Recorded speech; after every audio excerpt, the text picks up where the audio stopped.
Bueno, muy buenas tardes para todos. Iniciamos entonces nuestra última sesión en línea para el curso de acciones de prevención de manejo de violencias de género.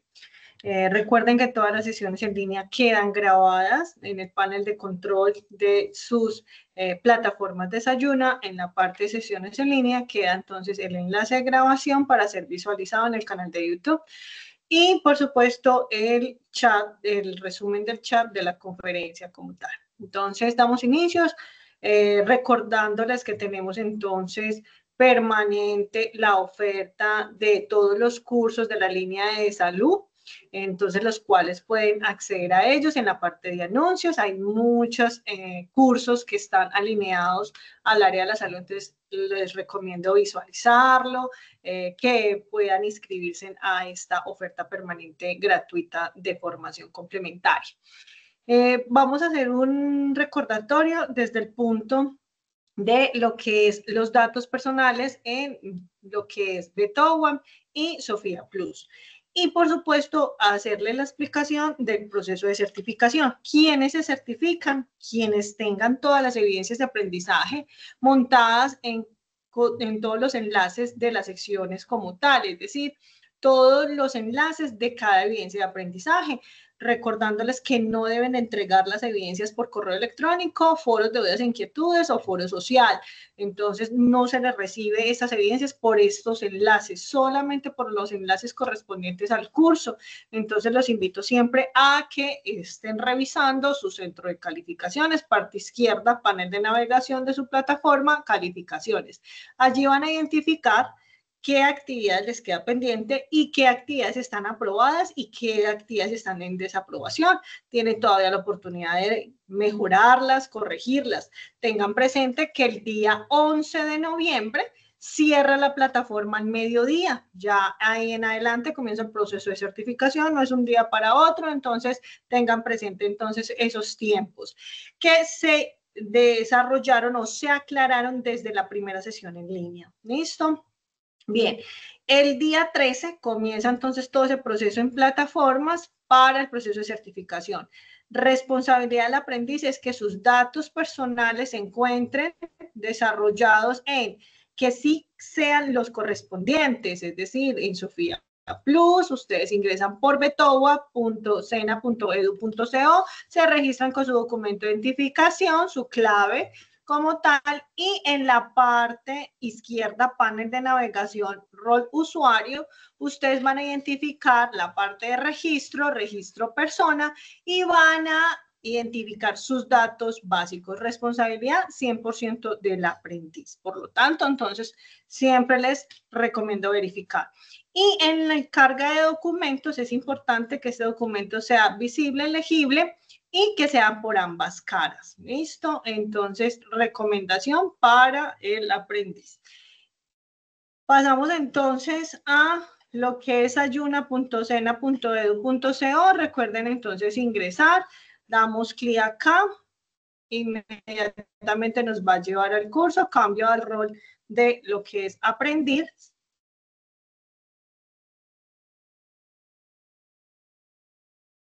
Y recuerden entonces que la oferta permanente se encuentra acá. Importante entonces para que ustedes puedan revisarla. Acá están todos los enlaces de inscripción con los respectivos códigos que solicitan en el momento de la matrícula. ¿Listo? Entonces, recomendación, revisarlo. Y vamos a revisar entonces el componente formativo para esta parte de esta semana. Tenemos entonces el componente formativo, rutas y restablecimiento de derechos. Damos clic acá, vamos y revisamos el material. Este es el material para esta semana. Esta semana solo tenemos una evidencia de aprendizaje, entonces los invito a revisar el contenido. El panel izquierdo, vamos a encontrar entonces toda la parte de factores de riesgo y protección, todo el tema de concepto, estrategias y acciones individuales y colectivas, que sería entonces nuestro último momento como tal de formación. ¿Cuál es la evidencia de aprendizaje? Nuevamente me voy para actividades de aprendizaje guía 1 y nos va a aparecer entonces taller de prevención. tengan presente que están dos formas. Uno, desarrollar una presentación en PowerPoint, máximo 10 diapositivas, en el cual contenga el nombre del taller, el objetivo y el alcance, el público al cual va a ser dirigido, qué actividades va a desarrollar, va a explicar sobre el tema, es decir, el tema es todo lo que hemos hablado en el transcurso de todas las secciones en línea, taller de prevención de violencia de género o en personas afectadas vulnerables, ¿sí? Entonces, 10 diapositivas, contexto, conclusiones, recomendaciones y 10 diapositivas. O en su defecto, una plantilla en Excel donde tiene todos sus componentes que son calificables también. Tengan presente entonces que el día 7 cierra entonces ya, digamos, la semana, tienen todavía sábado y domingo para presentar, pero el día martes 11 de noviembre se inhabilita la plataforma. No dejen nada para última hora, por favor. Mucha responsabilidad a las entregas, porque ya a partir de esa fecha sí se cierra la plataforma y comienzan los procesos administrativos de certificación. ¿Listo? Entonces, presente eso. Dando así, entonces, dejo de compartir mi pantalla, nuevamente comparto y comienzo la explicación de esta semana, ¿sí? Bien. Entonces, para esta semana, entonces, tengan presente entonces todas estas evidencias de aprendizaje. Esta semana, entonces, contamos con todas estas indicaciones, favor leerlas y desarrollar la evidencia de esta manera. Sé que todos tenemos unas responsabilidades, entonces optimicemos lo que más podamos el tiempo. Bien, para esta semana entonces nuestro resultado de aprendizaje es desarrollar acciones de prevención de violencias de género según la normatividad. Tengan presente entonces, tenemos una terminología inicial como la calidad de vida, los entornos de vida saludable, todo el enfoque intercultural y las estrategias. ¿Cuáles son las estrategias para este momento? Entonces, a nivel de la educación, tenemos la psicoeducación para todos estos procesos de divulgaciones, de todo lo que tiene que ver con esas acciones de prevención de las violencias de género. Importante, tenemos que tener también en cuenta el contexto hacia qué personal está dirigiéndose el taller o las charlas o la conferencia, ¿sí? Porque todos tenemos estilos y ritmos de aprendizaje muy diferentes. Metodología, puede existir 320 metodologías para la divulgación de la información. Entonces, desde videoconferencias, audiolibros, videos cortos entre 5 a 10 minutos. También tenemos entonces estrategias como crear periódicos a nivel de web. También podemos encontrar materiales que pueden ayudarnos a hacer un mentefacto entre todos. Entonces, hay un sinfín de estrategias metodológicas para desarrollar. De acuerdo a todo esto, entonces tener en cuenta los factores de riesgo que hemos ido trabajando, no es solamente que tengamos una enfermedad, etcétera, no, hay una exposición, hay unas características de esos peligros y esos riesgos a nivel individual y colectivo y que finalmente requieren unas intervenciones, sean unas intervenciones a nivel colectivo o una intervención a nivel individual. Desde el punto de la psicoeducación, entonces es toda esa educación, transformar esa información, enriquecer la información y finalmente pasar todas esas barreras para que podamos tener unas intervenciones adecuadas, sea por un profesional de la salud, para que se pueda adoptar algunas estrategias de apoyo, tanto emocional como resolución de problemas o alguna otra técnica como tal, ¿sí?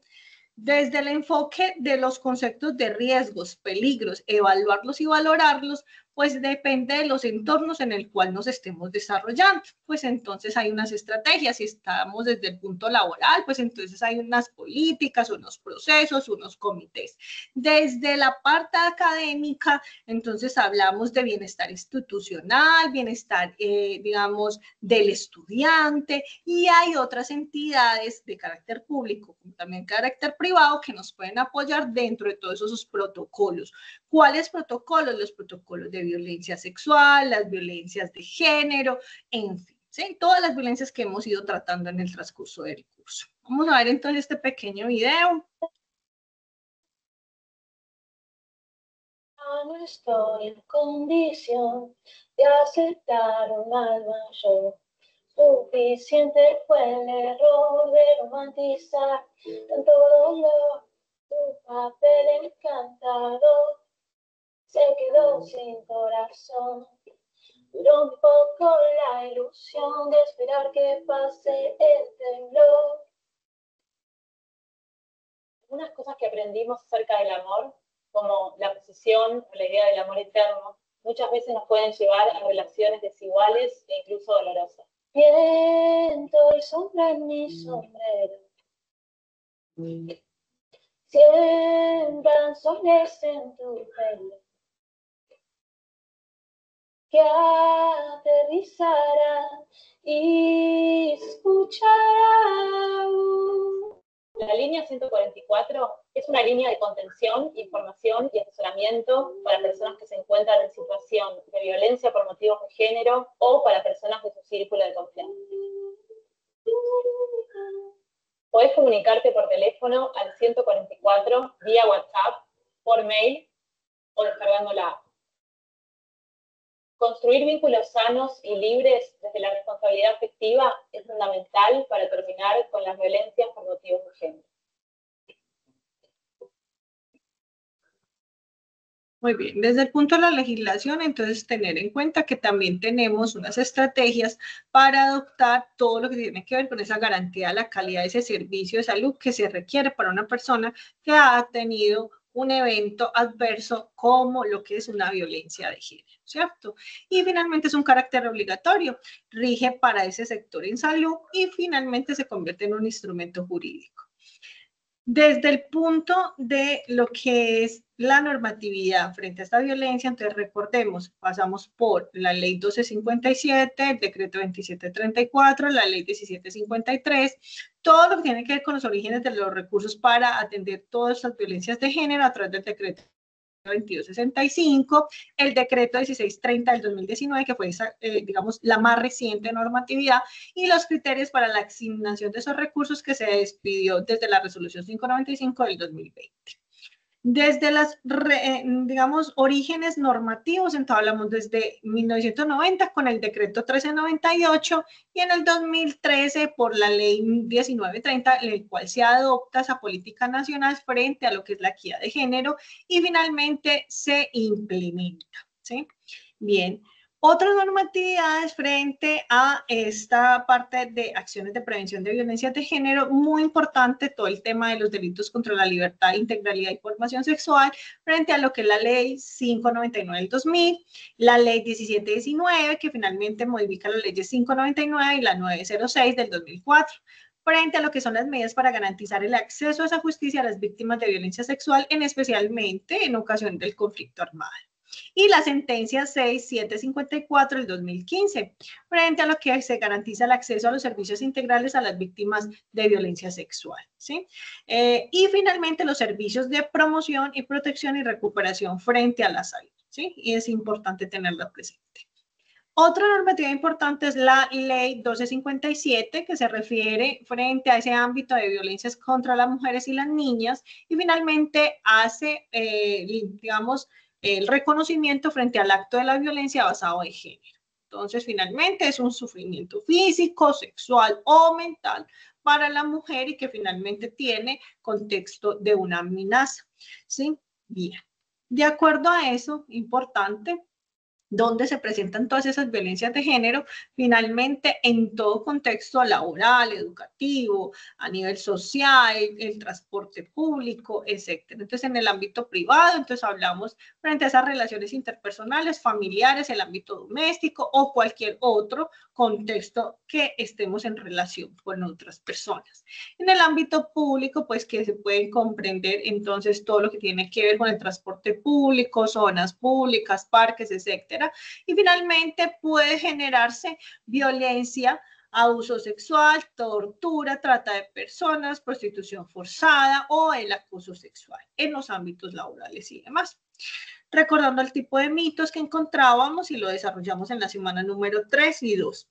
Bien, en la victimización es importante tener en cuenta este concepto porque finalmente cuando pasa este tipo de hechos, finalmente no se debe de generar la revictimización. Por favor, tener en cuenta entonces ese marco finalmente del sistema penal, el sistema jurídico y todas esas consecuencias a nivel económica, social y psicológicas que tiene la víctima, ¿sí?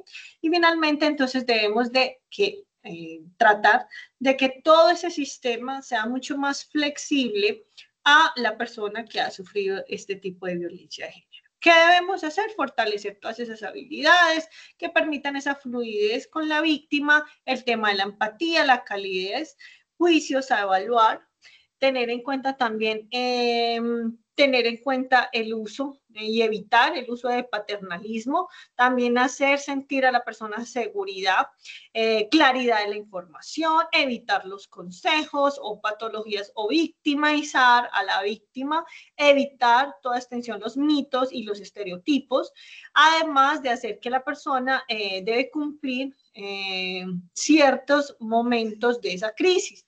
Entonces es importante tener en cuenta que no hagamos falsas promesas en el momento que estemos apoyando a la víctima.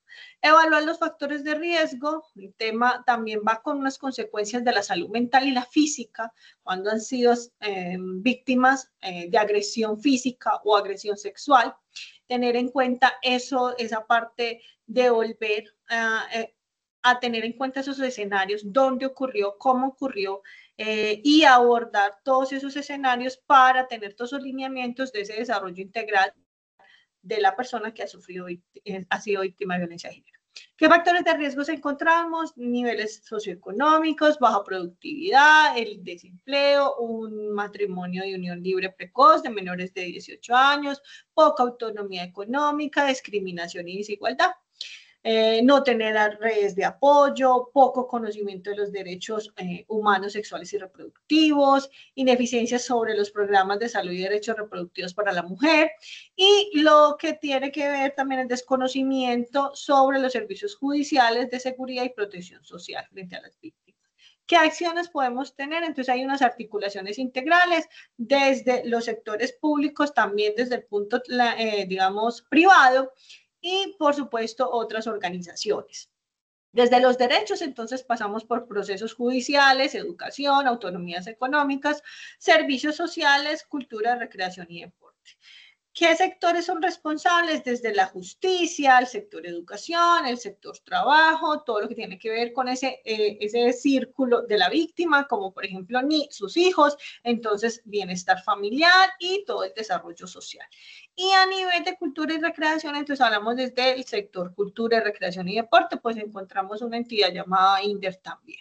A nivel de la educación encontramos también entidades como el SENA, ¿cierto? Donde podemos hacer esa vinculación a la mujer víctima de violencia de género, capacitación y trabajo a través de todos esos convenios, a través de lo que son las agencias públicas de empleo, todas las cajas de compensación familiares, entonces desde el punto privado, y todos esos acuerdos desde lo que es el Ministerio de Trabajo. Bien. Otros servicios, pues finalmente está todos los programas del ICBF. Bien, son esas acciones a tomar en cuenta. Responsabilidades hay varias, desde el sector salud, desde lo que tiene que ver con realizar esa inspección y vigilancia, ese cumplimiento de la normatividad sanitaria en caso de tener casas de refugio, albergues o acogida, realizar el acompañamiento desde la gobernación o alcaldías en esa implementación, finalmente desde ese sector privado, y gestionar permanentemente la garantía de esa afiliación de la salud de las mujeres que han sido víctimas de violencia de género. Desde el decreto 1630, entonces hablamos que la mujer víctima de violencia y su red, que son sus hijos, entonces hay unos otorgamientos de atención, de protección frente a unas autoridades pertinentes. Dentro de esas medidas de atención están todo el tema de habilitación o habitación, de alimentación, transporte, subsidios, atención en salud tanto física como mental a través de esas secretarías de salud o las instituciones prestadoras prestadoras de servicios en salud. Los responsables entonces están desde las entidades territoriales como las casas de acogida y los mecanismos de entrega de subsidios. ¿Qué recursos hay? De acuerdo a las entidades territoriales y el Sistema General de Seguridad Social colombiano. La responsabilidad de protección en el marco de esa violencia de género, finalmente desde un sector gubernamental, que es su alta responsabilidad, generar todas esas acciones normativas y regular todos esos procesos, tanto desde el punto judicial, social y salud para el bienestar de las personas que han sido víctimas de violencia. De acuerdo a esas pautas de atención, finalmente hay una protección a las víctimas, una recuperación, una restitución de esos derechos. Finalmente se aborda a la víctima desde unos acuerdos de unas competencias y unas coordinaciones, intervenciones intersectoriales como tal. Hay unas guías de protocolos, finalmente desde el Ministerio de Salud surgen entonces todas estas guías como tal para esa prevención de esas violencias y que permitan una respuesta efectiva frente a esas necesidades que se presentan en ese momento que pasa la violencia. Entonces se ha desarrollado desde lo que es la atención en el menor maltratado, una atención de una mujer maltratada, víctimas de violencia sexual y ataques con agentes químicos. Entonces tenemos desde lineamientos, materiales y protocolos para desarrollar. Los invito a que consulten el material de MinSalud para que puedan ver esas rutas de atención integral a las víctimas de violencias de género. Ejemplo, un protocolo de los químicos, entonces en el primer momento se llamaría el primer respondiente, es quien está visualizando finalmente la parte inicial de esa violencia. Tenemos que tener en cuenta pues que finalmente hay químicos que no son fáciles de identificar, unos que son reactivos con el agua y demás. Ideal siempre tener en la parte, digamos, de acogida masiva de público, tener unos kits de urgencias, finalmente tener como un par de guantes, gafas, las cintas de pH, las batas desechables, tijeras, colocarse siempre esos guantes, cortar y retirar la ropa, secar la piel, irrigación constante del agua. Y ya finalmente pasa a un segundo momento, que es la atención primaria y secundaria, que es a través de las urgencias de las instituciones prestadoras de servicio. Y finalmente pasa a un servicio especializado, que es de quemaduras o unidad de quemados. Ya, eso es de acuerdo a esas rutas integrales de atención. Entonces, el concepto de prevención es un proceso activo que se debe tener tanto desde un contexto social, desde un proceso continuo y que se desarrolla a mediano y a largo plazo.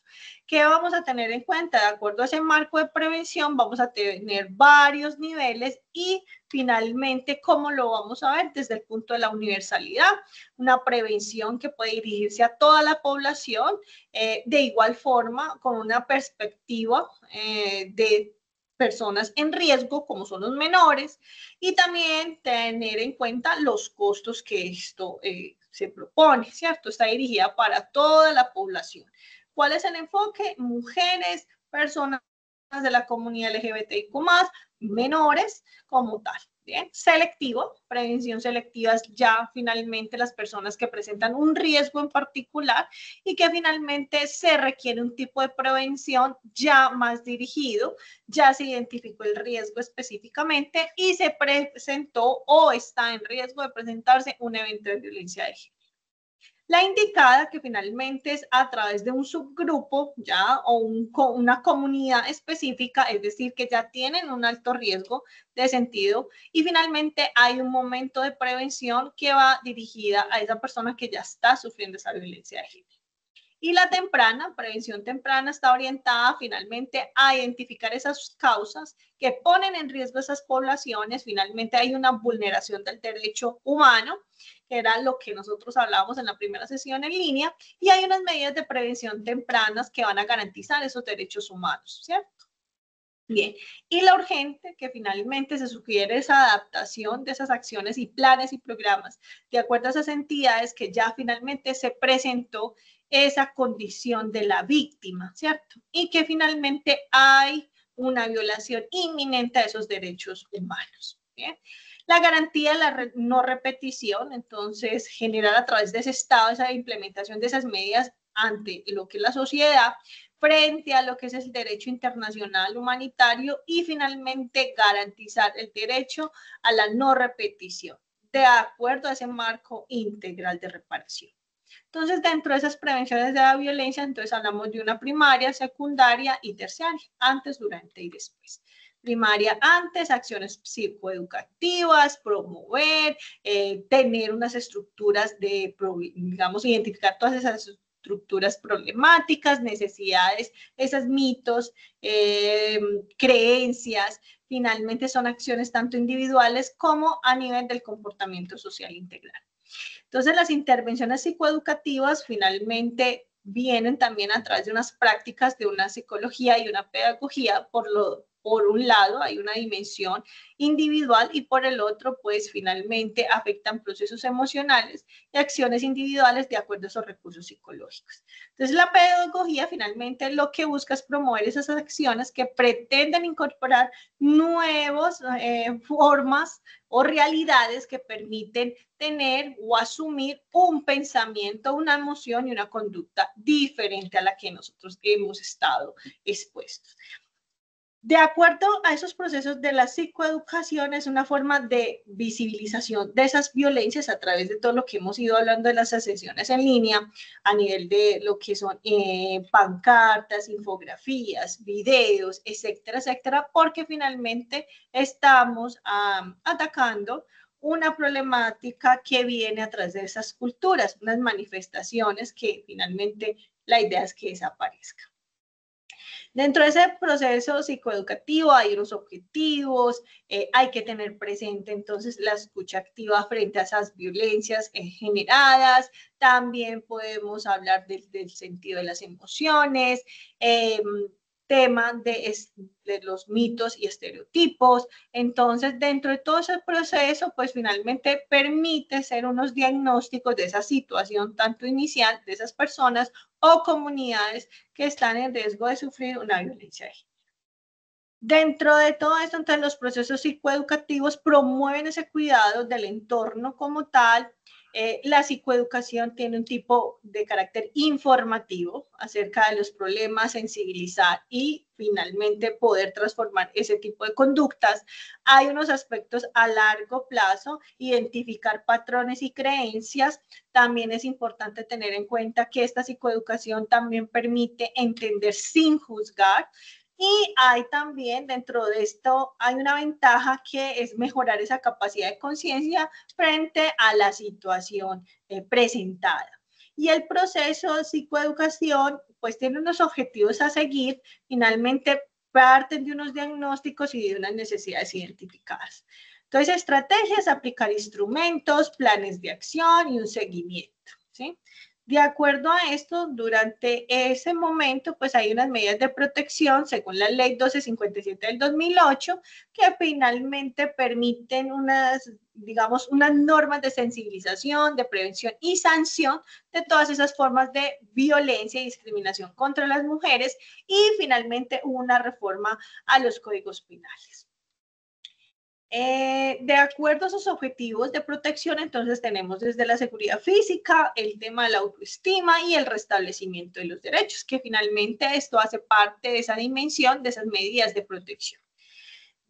De acuerdo a lo que es el decreto 1630, el procedimiento de otorgamiento de esa prestación de esas medidas, entonces comienza con las IPS, comienza entonces esa valoración inicial, se comunica a la autoridad competente, se presenta la denuncia y finalmente se informa y se hace una toma de declaraciones. Pasan a un segundo momento donde se permite el orden de la medida de detención o atención, consentimiento de modalidades de prestación, se indaga los estados y el régimen de salud como tal y se decide si se procesa el otorgamiento de esas medidas provisionales definitivas. Las entidades territoriales información a la gestión de la afiliación de la seguridad social, se informa a la mujer el lugar de la prestación de esa semana de transición y se informan los requisitos y las condiciones de la modalidad elegida.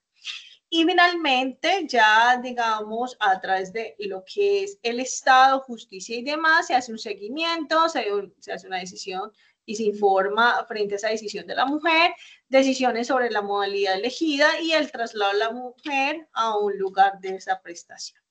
De acuerdo, entonces, esas medidas de atención desde la Oficina de Promoción de la Salud, promoción social, se hace en la resolución 595, donde se hace todos esos criterios de asignación y distribución de esos recursos para esas medidas de atención frente a las personas víctimas de violencia de género. Entonces, esos derechos, finalmente, los derechos de las mujeres víctimas de violencia, finalmente pretende que estos casos individuales, cada víctima, pues presenta una oferta de servicios totalmente disponible y tener en cuenta esos diversos lugares territoriales y finalmente tener en cuenta esos operadores logísticos que van a hacer todo ese proceso de atención en pro de contar con un buen servicio integral frente a la atención y salud de esa víctima. Las rutas de atención de la violencia de género lo habíamos tratado en la sesión pasada, sin embargo, cada gobernación, cada alcaldía, pues tiene sus rutas integrales, ¿cierto? Esta es una de los ejemplos. Contamos entonces siempre con la línea 155, la línea también, por supuesto, oficial de la Policía Nacional, y finalmente esa atención de la salud pasa por una denuncia judicial, pasa por un proceso de policía judicial y finalmente comisarías de familia y bienestar familiar. Ese restablecimiento de los derechos, finalmente, ¿qué es lo que hace? Garantía esa protección de la víctima frente a esas situaciones de violencia de género. Importante, es un contexto de restablecimiento de esos derechos tipo administrativo y que finalmente hay unas autoridades competentes que van a restablecer esos derechos de la persona que ha sido víctima. De acuerdo a estas rutas de restablecimiento, se reconocen unos derechos específicos de esas víctimas, en especial víctimas de violencia sexual. Finalmente hace una alusión a toda esa parte, pues, digamos, pública. Y finalmente esa ruta de restablecimiento de derechos es necesario porque pues finalmente ha sido víctima de violencia y se realiza una respectiva denuncia frente a las instituciones competentes, de acuerdo al marco de la ley 1257 del 2008. La denuncia es el proceso importante inicial que lo veíamos también en la sesión en línea pasada. Hablábamos que también hay una forma de denuncia a nivel de la policía, por supuesto, denuncia fácil por la fiscalía, página web, que lo vimos la clase pasada. Esos requisitos finalmente es esencial para todo el proceso de restablecimiento de derechos. Es importante tener en cuenta la denuncia, la querella, toda esa petición, porque finalmente hay por escrito un medio que permite la identificación de quién está siendo digamos, la violencia, ¿cierto? Contra la persona víctima. Y finalmente se conocen todos esos hechos de esa víctima frente a esa denuncia. Recordando entonces, desde el plan integral para garantizar todas esas, digamos, la garantía de la no violencia de género, finalmente se constituye la línea 155. Y que hay unas instituciones de restablecimiento de derechos como la Fiscalía, la Policía y el tema de bienestar familiar, ¿sí? Y medicina legal. Bien, recuerda que es necesario, de acuerdo a esas denuncias que lo vimos en la clase pasada, unos nombres, disponer toda la información de la persona que es víctima, pero también del victimario, ¿sí? Importante, el caso de la víctima sobreviviente no puede regresar a los lugares donde hubiese estado con el agresor. Entonces es importante que esa medida de protección inicial o que es de carácter provisional, pues finalmente evita la continuación del acto de la violencia. Y a nivel terciario hay un diagnóstico, se hace de acuerdo a esas actuaciones fundamentales que hacen unas medidas de prevención de esa violencia, que es la sensibilización, la atención temprana, la parte de autonomía económica, todo el tema de violencia vicaria, la protección de los menores, la protección de seguridad de las víctimas y la coordinación interinstitucional y formación, ¿sí? Bien, y las acciones individuales y colectivas, hablamos desde talleres, conversatorios y finalmente hay unas temáticas que se pueden trabajar durante todo ese proceso psicoeducativo, como son las rutas de atención, los perfiles del maltratador, los mitos sobre la violencia de género y los pensamientos individuales, las causas de violencia, las violencias de género, dónde, cómo y cómo se presenta, y manifestaciones, roles y contextos. Entonces, acciones de protección podemos tener desde una educación secundaria completa, una oportunidad de empleo, favorecer la educación para la familia, el acceso al entrenamiento, el acceso a programas de microcrédito. En el SENA contamos con el Fondo Emprender. También desde las instituciones bancarias privadas cuentan también con un desarrollo integral para este tipo de procesos, fomentar las normas sociales, fortalecer las relaciones equitativas entre hombres y mujeres y creación de ambientes favorables para las mujeres, niños y niñas y adolescentes. La ONU propone 15 medidas urgentes para luchar contra las violencias de género, como son rectificar todos esos tratados que les hablaba al inicio, de la formación, crear planes nacionales y locales de acción, brindar información frente a los servicios esenciales, evitar igualdad entre los géneros y empoderamiento de las mujeres, invertir, mejorar esa autonomía económica, aumentar la conciencia pública, trabajar para y con los jóvenes, tanto defensores de ese cambio y movilización de los hombres y los niños.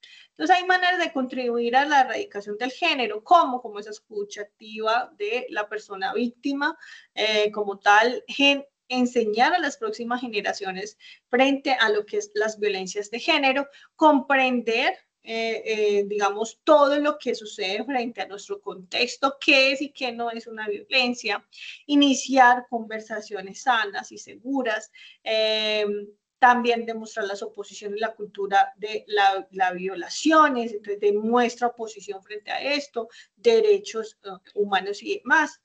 Y ser responsable y responsabilidad de los demás frente a esta sociedad, cómo nos comportamos, cómo nos dirigimos a nuestros compañeros, etcétera, etcétera. Y finalmente, pues siempre hacer una denuncia, ¿sí? Bien. Como conclusiones, les dejo que hacer la mujer participa de una sociedad y acompañarla y valorarla. También tener en cuenta los tratados que tienen frente a todo lo que hay a nivel normativo, tener en cuenta gestión de esa autoestima, finalmente tener en cuenta que esto es un derecho humano.